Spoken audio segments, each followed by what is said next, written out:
Go, Detroit. Oh, it's good to be back in Michigan. Even though it might be just a little cold here. But I'm from Chicago, so I'm used to it.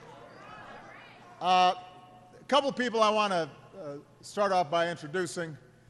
First of all, Detroit is coming back, and everybody deserves credit for that, but one person who deserves special credit for it is your mayor, Mike Duggan. He's doing an outstanding job.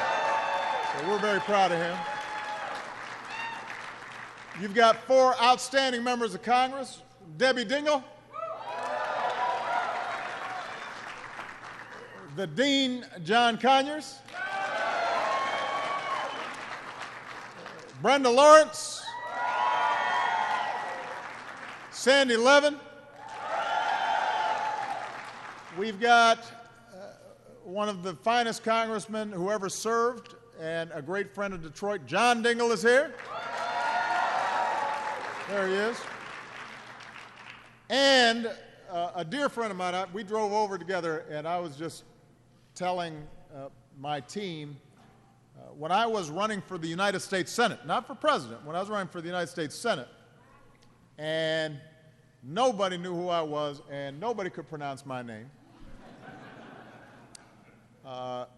The regional leader of the UAW in Illinois was a guy named Dennis Williams, and he was my friend and supporter before just about anybody else out there, and then when I ran for president, by that time we'd made some great friends in the UAW, and so I just want to say how proud I am to call him a friend. Your UAW president, Dennis Williams.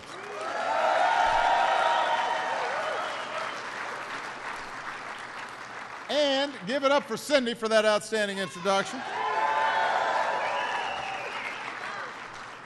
That's your mom? That's my mom. That's her. Are you proud of your mom? I'm very proud of her. Oh, look at me.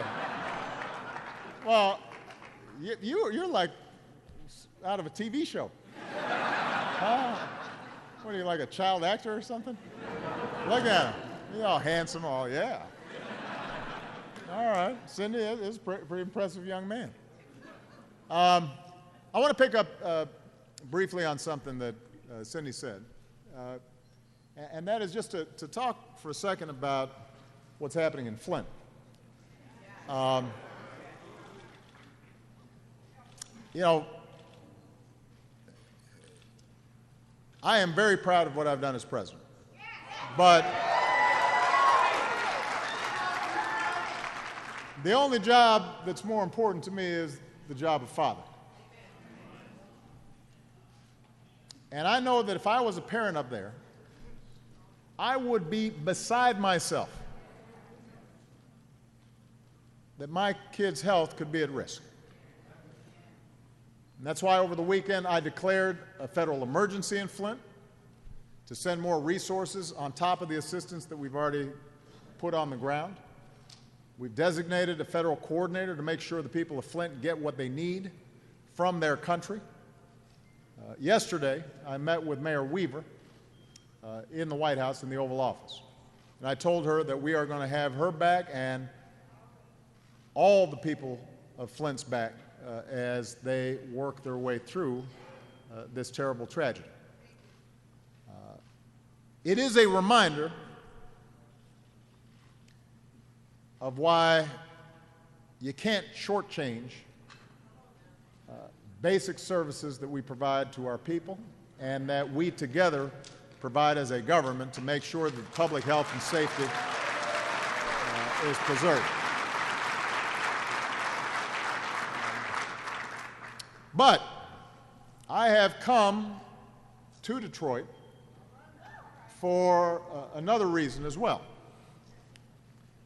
I already drive in a great American car,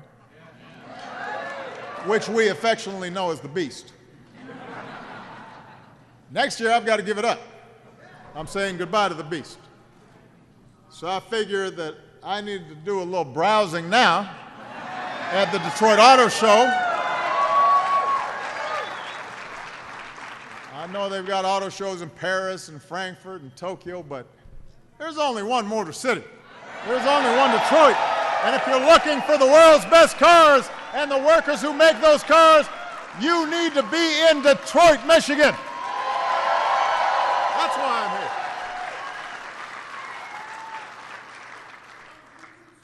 I'm here. It says GT6, CT6. All right. Well, I'm looking at all of them now.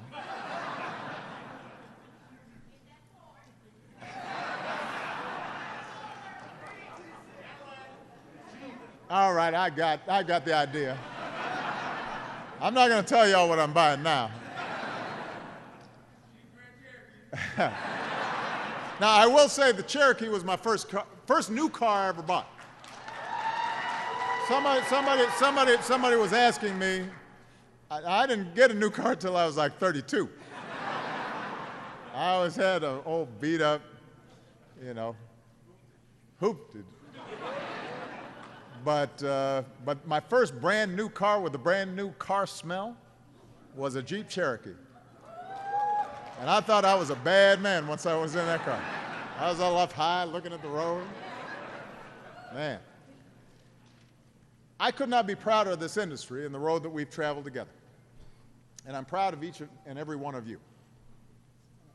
Think about what you've fought through. It wasn't that long ago that a crisis that started on Wall Street sparked a great recession on Main Street, and it cost millions of Americans their jobs, their homes, the savings that they had worked a lifetime to build.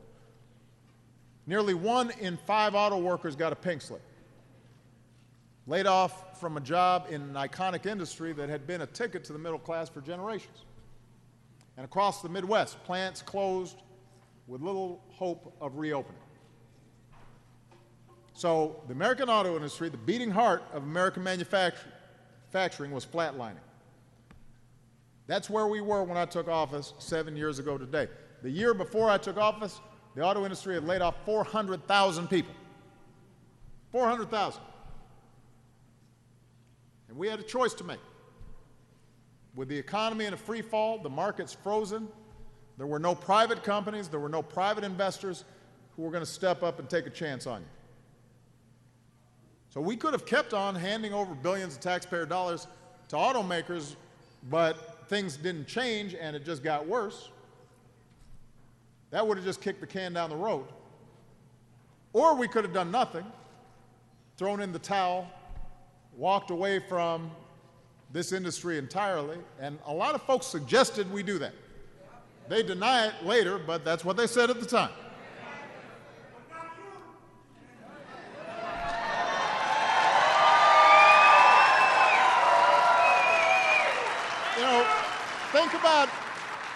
Think about what that would have meant for America. GM and Chrysler would not exist today. Suppliers and distributors that get their business from those companies would have died off. And when that happened, Ford could have gone down too, because those supplier chains are vital to all three industries, or all three companies. Production stopped, factories shuttered, proud companies chopped up, sold off for scraps, and all of you, the men and women who build these companies with your hands, would have been hung out to dry. More than 1 million Americans would have lost their jobs at the worst possible time. Not just auto workers, but the people and communities that depend on you, the teachers who teach your kids, the small business owners who know your name. Their livelihoods were at stake as well. And so we decided we're not going to let that happen. And we came up with another option. In exchange for help, we demanded responsibility. We said that the auto industry would have to truly change, not just pretend like it was changing. The industry retooled, it restructured. Management and labor got together to settle your differences. Everybody put some skin in the game. Everybody sacrificed for the sake and survival of this industry. And it wasn't popular. It wasn't even popular in Detroit. It wasn't even popular in Michigan. But I said at the time, I didn't run for president to be popular. I ran for president to do what needed to be done. And I placed my bet on you. And after visiting auto plants across the Midwest and seeing what you have done firsthand, let me tell you, I'd make that same bet any day of the week, because today factories are humming, business is booming, the American auto industry is all the way back. All the way back. 7 years ago, auto sales hit a 27-year low. Last year, they hit an all-time high. Across the country, workers who thought that they'd never make another car again can't make them fast enough. You guys see it. New shifts are coming on. Big Three are starting to boost wages. Since our plan kicked in, the American auto industry has added more than 640,000 new jobs. And because everybody came together and everybody worked together, not only are you producing more cars, but they're some of the most high-tech, most fuel-efficient, best-looking cars in the world. They're designed and engineered and forged and built right here in the United States of America.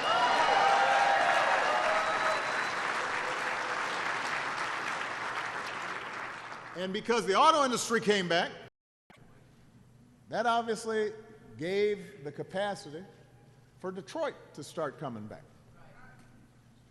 So you've now cut the city's unemployment rate by more than half. Folks aren't writing off Detroit anymore. Starting 5 years ago, I sent some of my top people across the federal government to help City Hall and ordinary citizens to spark that comeback here in Motor City.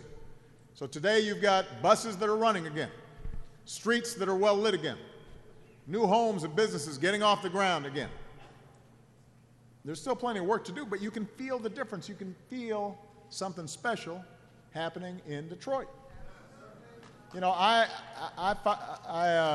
stopped by a restaurant to have lunch with the mayor, a good friend of mine, Tom, who's started Shinola here, and one of your outstanding auto workers, and an emergency room doctor. What was that restaurant's name? The Jolly Pumpkin. That was tasty stuff. And then I went over to Shinola, and now I already had this Shinola watch. That's a good-looking watch.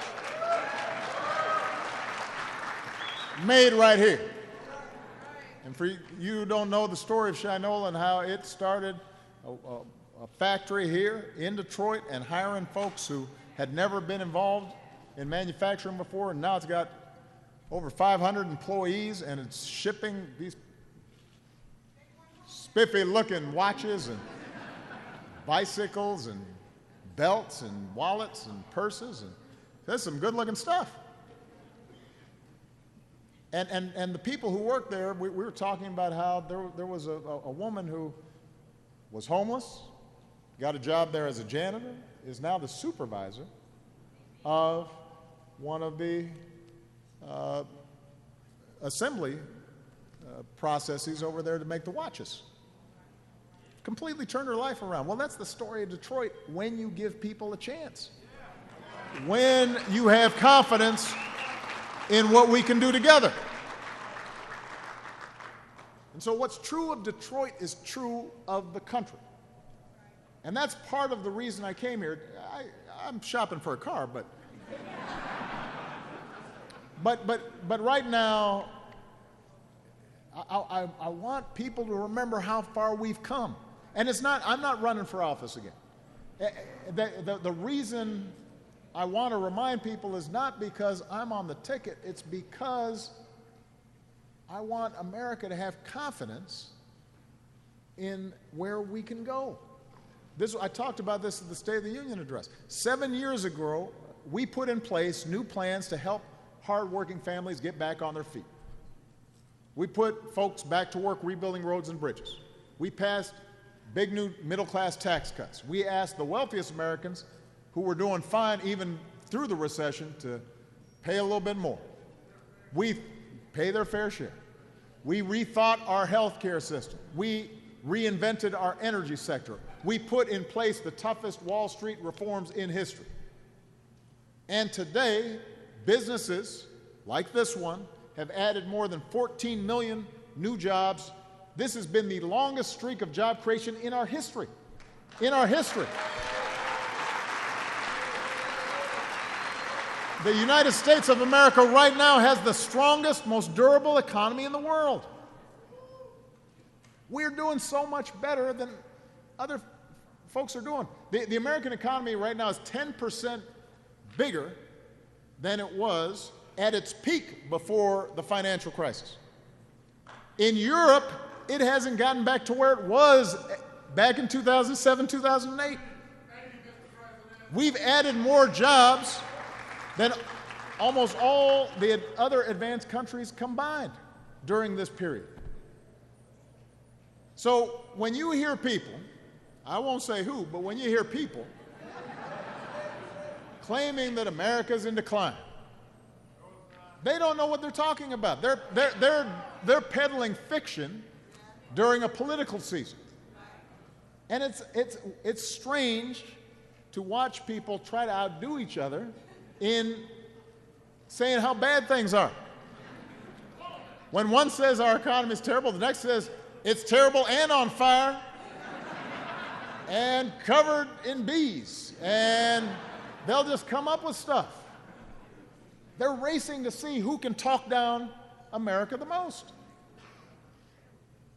But remember, and this is why I want everybody to remember, these are the same folks who would have let this industry go under.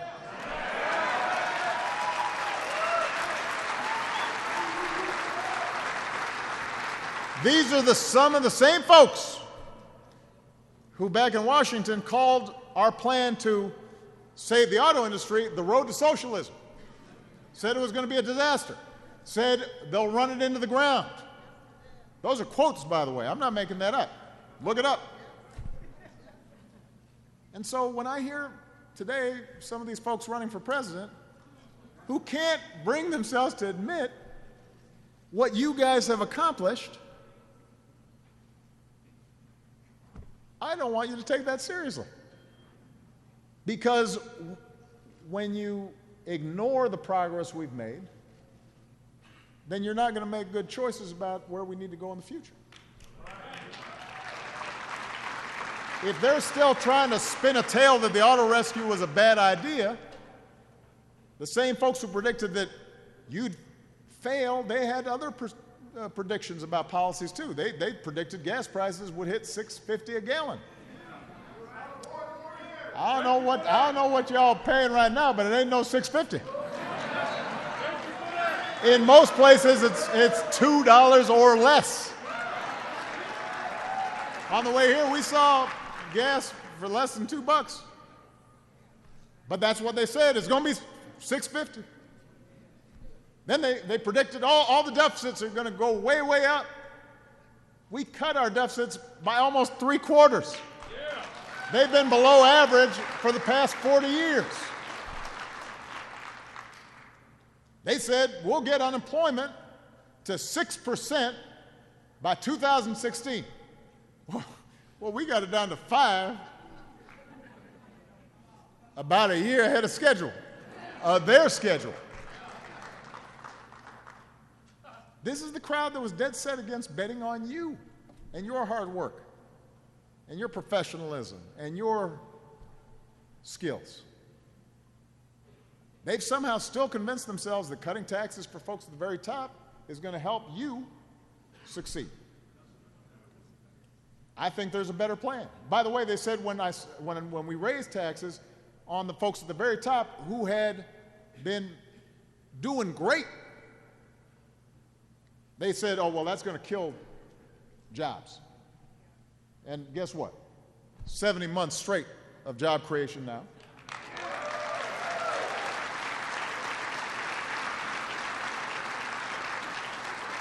Just like they said when Obamacare passed, oh, that's going to be terrible. 18 million people with health insurance who didn't have it before.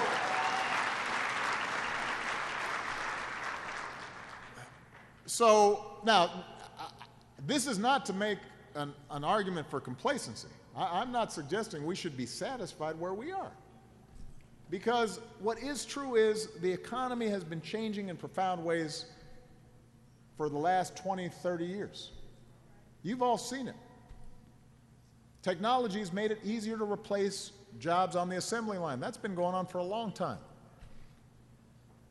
Any job where work can be automated is in danger of being replaced. The attacks on unions have been going on for a long time. And when union participation is down, workers have less leverage to get a raise.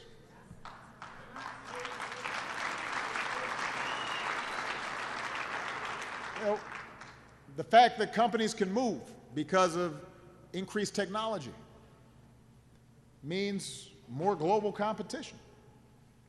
And all these trends have squeezed workers, even when they've got jobs, even when the economy is growing, which means that a lot of Americans sometimes feel anxious. And that tells us we've got more work to do. But as I said at the State of the Union, if we're going to solve those problems for working families and middle-class families, for your neighbors, for your friends, for your kids, your grandkids, then we've got to have smart answers, not just a bunch of fantasies that end up helping the folks who don't need help. In this economy, we've got to make sure that everybody who works hard has a chance at opportunity and security. And real opportunity in this new economy means every American's got to get the education and training they need to land a good paying job. You know, I know that any of your fathers or grandfathers who worked in an auto plant, they wouldn't recognize a plant today. It's just entirely different. And you've got to know computers, and you've got to have skills that didn't even exist a generation ago. So that means that we've got to really make sure our kids are properly trained. And the good news is last year our high school graduation rate reached another all-time high. And we've got to build on that progress with early childhood education for every child that needs it, so they get a good start, and computer and math classes to make kids job ready in this new economy. And we should recruit and support and pay properly great teachers for our kids. We've got to make college affordable for every American, and college doesn't mean necessarily a four-year degree. It might mean a community college. It might mean a technical school, but you're going to need more than just high school, which is why I've laid out a plan to provide 2 years of community college at no cost for every responsible student. I'm going to fight to get that done, to get that moving this year. Then we've got to think about real security. Now, this is a union facility, so you know the importance of secure health benefits and secure retirement benefits. But not everybody in this new economy has that. So real security in this new economy, in addition to encouraging workers to join together so they have a voice and some leverage, also means, you know, benefits and protections you can count on. When Social Security and Medicare are more than important than ever, we shouldn't weaken Social Security and Medicare. We should strengthen Social Security and Medicare. For Americans that are short of retirement, benefits should be mobile, like everything else. That's what we did with the Affordable Care Act. The idea with the Affordable Care Act was not to replace employer-based care, but it was to say if you lost your job, as some of you did, and you tried to buy it on Cobra, and it was so expensive you couldn't even think about it, or if you decided you wanted to go back to school for more training, or let's say you decided you wanted to start a new business, you had a chance to still get some coverage at a reasonable price and good quality. And as I said, 18 million people have gained coverage so far. So now we should make sure that when folks lose their job, the system works for them. For example, they should be able to get unemployment insurance that encourages retraining for a business that's ready to hire. And if a new job doesn't pay as much, there should be a system of wage insurance in place so that folks, if they take a job with the hope of retraining and ultimately getting a better job, in the meantime, they can still pay their bills. And if you take a part-time job or a temporary job before you find that full-time job, you'd have some insurance, some cushion. And when folks are going from job to job, they should still be able to save for retirement and take their savings with them. See, all that would make this new economy work better for everybody. Even as we work to secure real opportunity and security for working families, we've also got to make sure that the system's not rigged against working families. Now, GM, Ford, Chrysler, those are all great companies. Shinola's a great company. I believe in private enterprise. I believe in the incredible dynamism of the American economy, and that's business. And America's business is business. We love business.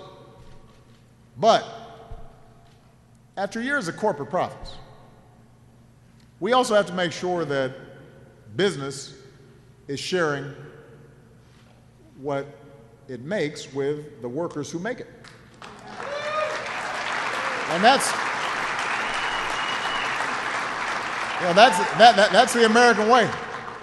I mean, Henry Ford used to talk about, I got to pay my workers enough so they can buy my cars. That's good for business. And so, working families are not going to get more opportunity or bigger paychecks by letting big banks or big oil or hedge funds write their own rules and do whatever they want. You're not helping middle-class families by allowing a tax on collective bargaining to go unanswered. And I'm not going to back down on my belief that we've got to have strong rules to protect the air that our kids breathe and the water that they drink. It is more important than ever. And by the way, I should just point out that the auto industry here in the United States has figured out that we can make more fuel-efficient cars that reduce the carbon pollution that's causing climate change and make a profit and put more people to work. There's no contradiction between creating jobs and economic growth and caring for the environment. And in this new economy, workers and parents and startups and small businesses, they need more of a voice, not less. So this year I'm going to lift up some of the businesses who figured this out. What it means to do right by your workers and the fact that that's good for your bottom line. A lot of our best corporate citizens are also our most creative and our most innovative. And in this new economy, it's that spirit of creativity and innovation that we need more than ever. We've got to be thinking about the future, not just the past. And that's what you're doing here in Detroit. You're not just making cars that people want today, you're thinking about cars that people are going to want tomorrow. When I was over at the auto show, I saw plug-in hybrids and electrics and fuel-efficient cars that can protect our planet, save people money at the pump. You're working on self-driving cars that one day could prevent accidents and save lives. This year, my administration is going to take steps to get more of those cars on the road.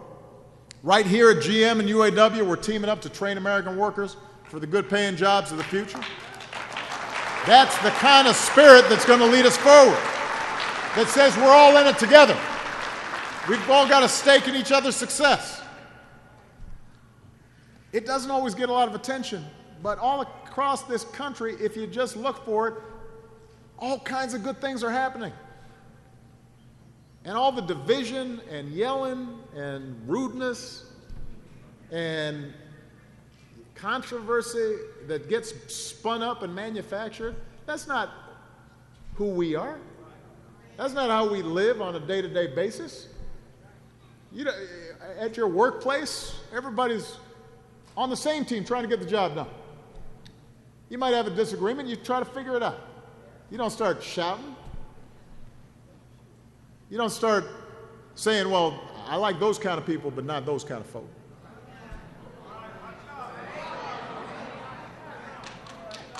And by the way, the UAW, part of the reason it succeeded was it was one of the first unions to realize that we're all in this together and didn't divide people up. You look at the history of the UAW. You look at the history of the UAW. It was one of the first unions to say, no, we're going to take everybody. If you're working hard, if you're doing the right thing, trying to raise your family, we're going to be better off if we're hand in hand trying to make sure workers get a fair deal. Even if we don't look like each other. Even if we don't all worship at the same place. That's what built the UAW. That's what built America. That's what built America.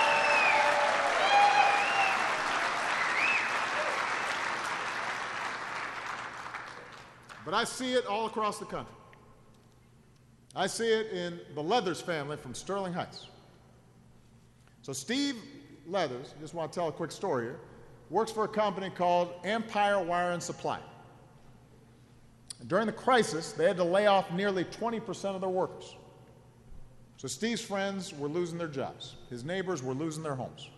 So one night he tells his wife, if things didn't get better, they might have to leave too. Steve didn't know it at the time, but his 13-year-old daughter, Brianna, heard what he said. Because I've discovered kids hear everything. So y'all got to watch what you say around your kids. They'll repeat it back to you, sometimes 10 years later.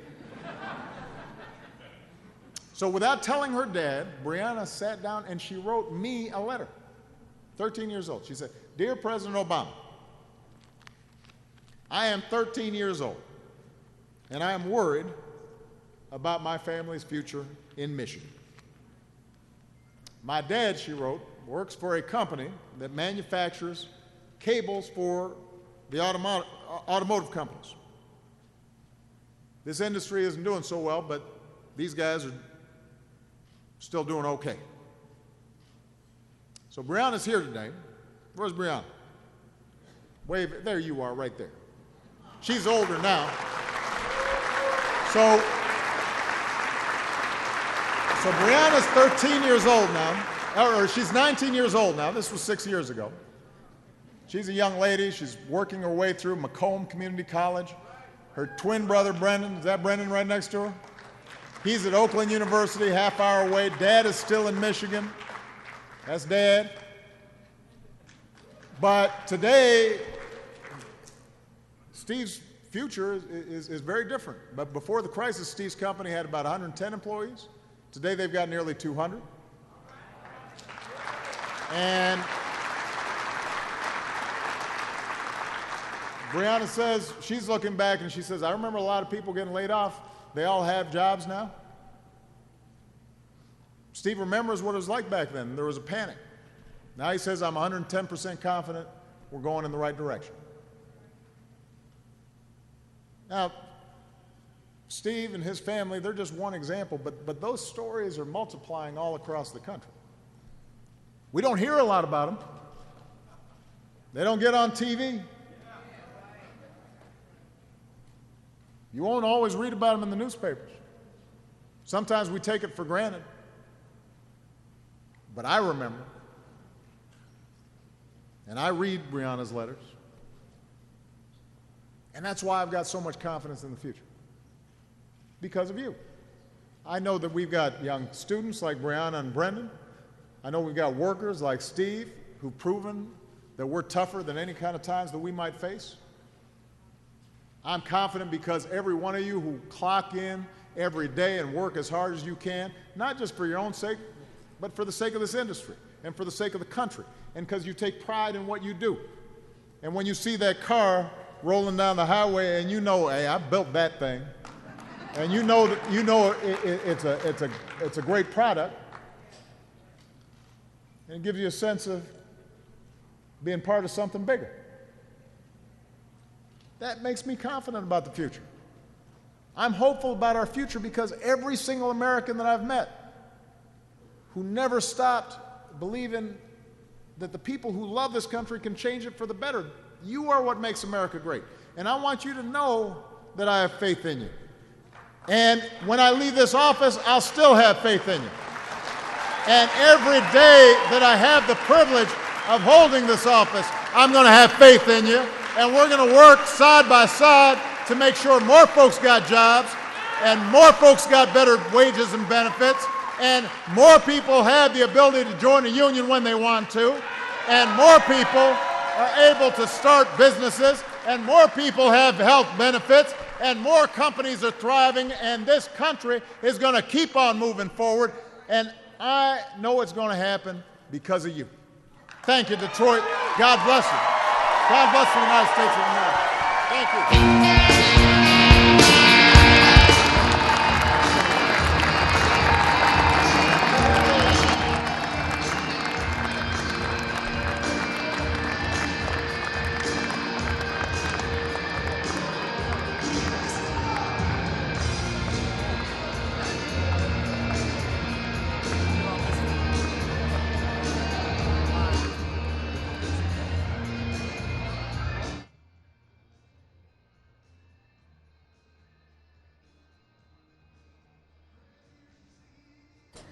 Okay, everyone, that is a wrap on that Obama event. Now, earlier today, Ted Cruz was in Exeter, New Hampshire. Obviously, all the candidates